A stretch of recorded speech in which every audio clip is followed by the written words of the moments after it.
안녕하세요. 노마드 윤입니다. 오늘은 간호사 탈임상과 관련된 Q&A를 해보려고 해요. 제가 그동안 지속적으로 블로그나 유튜브를 통해서 탈임상 콘텐츠들을 만들어 왔었거든요. 그러면서 이제 다른 간호사 선생님들의 댓글들이 꾸준히 달렸었는데 제가 각각 대답을 하다 보니까 계속 같은 이야기를 하고 있더라고요. 그리고 또 최근 1, 2년 사이에 제 생각이 바뀐 점들이 많다라는 것도 또 최근에 보면서 알게 됐어요. 그래서 이번 기회에 정리하고 또 기록하는 시간을 만들면 좋겠다 생각해서 가지고 왔습니다. 가장 많이 물어봐 주신 질문들을 위주로 꼽아봤고요. 또 거기에 제 생각을 좀 덧붙여서 대답을 해볼게요. 우선 첫 번째, 이 CRC 산업간호사 외 다른 직업들은 어디서부터 알아보나요? 면허와 상관없는 일을 하고 싶은데 뭐부터 해야 하나요?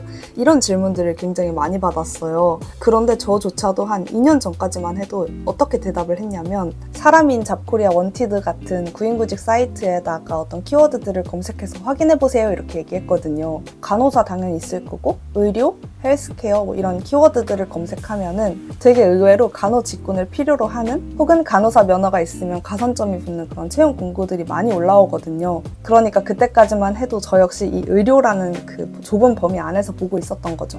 근데 이제 첫 번째 질문같이 간호사 면허를 살리고 싶은데 채용 공고를 어디서 봐야 되냐라고 하시면은 제가 지금 말씀드린 대답이 될 수 있을 것 같고요. 면허와 상관없는 일이라고 하시면은 이게 정말 재밌는 질문이에요. 대한민국에 있는 그 수많은 직업들 중에서 간호사 면허를 빼면 정말 그 99점 몇 프로가 남을 거잖아요. 그러면 정말 처음부터 내가 잘하는 일, 내가 좋아하는 일이 뭘까? 그거에 대한 탐구부터 시작을 해야 되는데 질문에는 면허와는 상관없는 일이라고 되어 있는데 그럼에도 면허로 제한을 하고 있는 거예요, 벌써. 근데 이게 저도 당연하게 지금까지 살면서 그렇게 구직을 해왔고 그런 모습들만 봐왔으니까 이 틀을 깨기가 참 어렵더라고요. 그래서 제가 말씀드리러 왔습니다. 어떤 직업이나 직군이 존재하고 어떤 장단점이 있고 그런 것들을 좀 늦었지만 처음부터 되짚어가는 과정도 필요할 수 있다고 생각해요. 그리고 저도 병원 밖에 나오기까지 몰랐던 사실인데 실제로 자기 전공을 살리는 경우보다 전공을 살리지 않는 경우가 훨씬 많고요. 그리고 제 주변에 기획자, 개발자, 연구자 중에 간호사 출신인 분들이 꽤 있어요.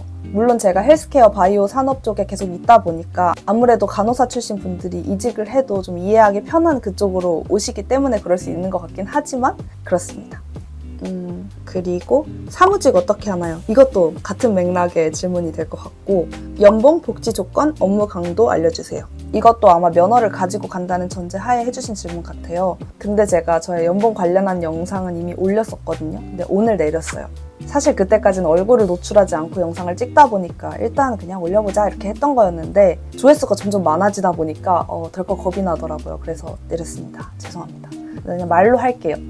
대학병원 간호사 있었을 때는 저는 수술실 파트에 있었어서 나이트 근무가 많지 않았거든요. 그리고 저는 또 신규였어가지고 더 없었어요. 그래서 그때 2018년에서 2019년 당시가 계약 연봉이 3,600만 원이었고요. 연말정산 때 보니까 4,800만 원이었습니다. 그 이후에 제가 스타트업에 입사를 하게 되면서 간호사 면허를 가지고 갔을 때는 계약 연봉이 4천만 원이었거든요. 그리고 거기서부터 50%까지 올렸었고요. 네, 현재 연봉은 비밀입니다. 그리고 이직을 하면서 저는 계속 부업을 해왔었고 지금도 엔잡을 하고 있기 때문에 총 수입이 되게 들쑥날쑥해요. 근데 제가 나와보니까 특히 요즘 같은 시대에는 자기 성과나 자기 능력에 따라서 돈을 더 많이 벌 수 있는 기회가 진짜 많아요. 저처럼 그런 걸 이제 인정해서 연봉 협상을 할 수 있는 스타트업이어도 그럴 수 있고 그게 아니더라도 회사 밖에서 되게 다양한 일들을 할 수 있거든요. 근데 아무래도 간호사는 한번 들어가게 되면 연봉 협상 그런 거 없잖아요. 그냥 알아서 호봉제로 오르는 그런 구조다 보니까 선생님들께서 처음에 입사했을 때 연봉을 되게 중요하게 생각하시는 것 같더라고요. 저 역시 그랬고요. 하지만 나와서 보니까 내가 좀 열심히 해서 연봉을 올릴 생각이 있는 사람이라는 전제 하에 사실 그건 그렇게 중요한 포인트는 아니었다. 제가 생각했을 때는 병원 밖에서 어떻게든 실무 경험을 쌓고 또 다른 사람들과 커뮤니케이션 하는 방법을 배우는 게 정말 가장 중요하게 느껴졌습니다. 그래서 계약직도 많던데 계약직 가도 되나요? 이런 질문들이 있었어요. 네. 저도 처음에 탈임상 직장 구했을 때는 정규직 위주로만 봤었거든요. 그리고 정규직만 갔어요. 그래서 실제 계약직을 갔을 때 어떤 불이익이 있는지에 대해서 자세히 알지는 못해요. 그런데 일단 요즘에는 그렇게 직장을 오래오래 다니는 추세가 아니기도 하고 물론 굉장히 안정적인 대기업에 들어간다면 또 얘기가 달라지긴 하겠지만 앞서 말씀드린 것처럼 저는 제 직무를 확장할 수 있는 기회가 주어진다면은 계약직이라도 해볼 것 같아요.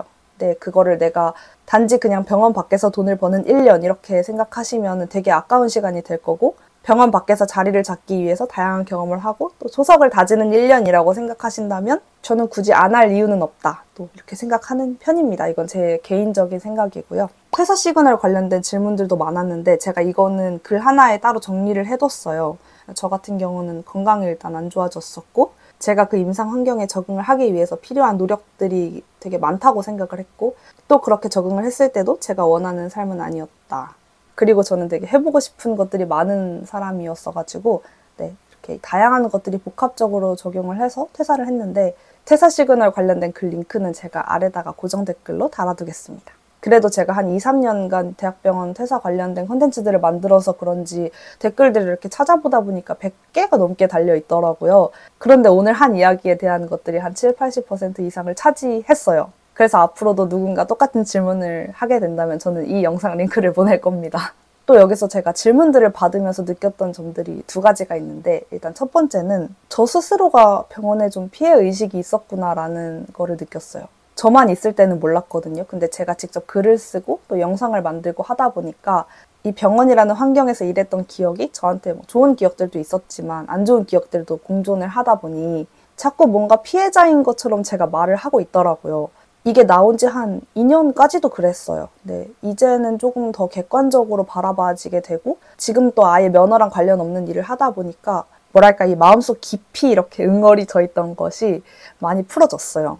근데 이게 저한테 질문을 해주시는 분들한테도 좀 느껴질 때가 있거든요. 저도 글을 보다 보면 어떤 느낌과 의도로 이렇게 물어봐 주셨을까라는 생각을 하다 보니, 그래서 제가 이 마음을 잊을수록 더 진정성 있는 답변을 드리지 못할 수도 있겠다라는 걱정이 들긴 하지만, 또 한편으로는 좀 더 객관적인 답변을 드릴 수도 있을 것 같아요.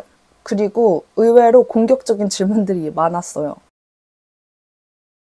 네, 오늘은 제가 한 3년 동안 탈임상 관련해서 많이 받았던 질문들에 대한 답변들을 정리를 해봤습니다. 그런데 제가 한 1, 2년 전에만 해도 이 영상을 찍었다면 또 다른 이야기들을 했을 수도 있을 것 같아요. 아까 말씀드렸던 것처럼 좀 더 좁은 범위에서 생각을 했을 것 같고, 그래서 또 앞으로 시야가 넓어지게 된다면 또 추가적인 이야기들을 해보도록 하겠습니다. 아무래도 임상에 있다 보면 특히 주위에 탈임상한 사람들이 많이 없잖아요. 이렇게 만날 기회도 없고, 그래서 하나라도 궁금한 점이 해결이 되셨다면 좋겠습니다. 오늘도 영상 봐주셔서 감사합니다. 안녕.